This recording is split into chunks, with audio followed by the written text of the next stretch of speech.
Hello, I'm Anthony Nave. I'm the Senior Manager for Canine Outpatient Services. I work a lot with clients who struggle with addiction, but also PTSD, and help them try and be able to move forward again.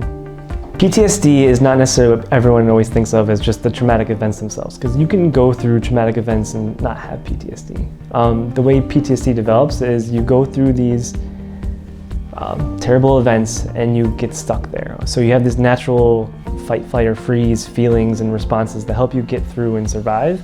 But what happens is that over time, PTSD develops if you constantly get stuck in this feeling of fight or flight or freeze and never be able to come back out and feel like you have survived or feel success or feel like all that pain was worth it. So when you get stuck there for too long, you start developing all the symptoms that we think of as PTSD. Common symptoms of PTSD are the more common ones that we think of when we think of it. So nightmares, flashbacks, hypervigilance, not able to sleep, the kind of you check out and we call it dissociation, where you feel separate from your body, or you can watch things happen from like a third person point of view when you're not present.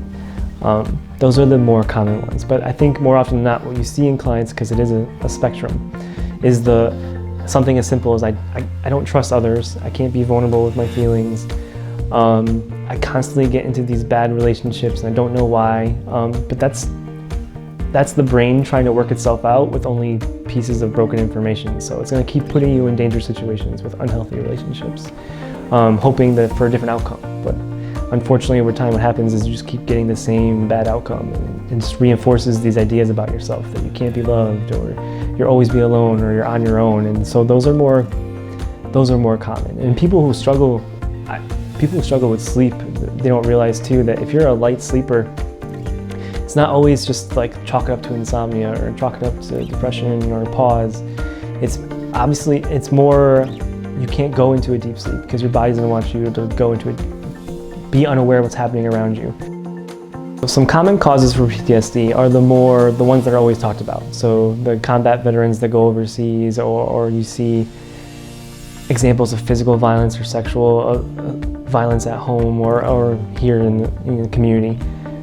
Those can lead to PTSD. But there's also the smaller T, or the death by 10,000 paper cuts, these like constant repeated situations or experiences of like growing up as a child of neglect, or the abuse now and then, or the physical abuse here and there with more emotional abuse in between, or where's my next meal, or that constant small T, one after the other, keeps you in this sense of always feeling fight, flight, or freeze, or never feeling safe, and always being on alert to help protect yourself. It gets you through that time, and you survive.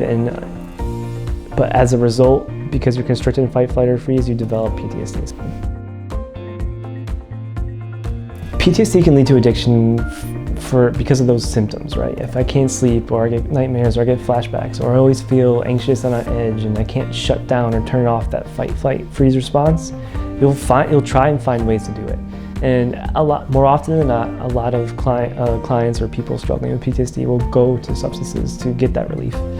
And it works. It works in the short term, but as with most situations of addiction, it has long-term effects. And so it becomes its own beast in a way. So on top of PTSD, you now develop a substance use disorder because that's what you did to try and soothe and find relief from all the PTSD symptoms.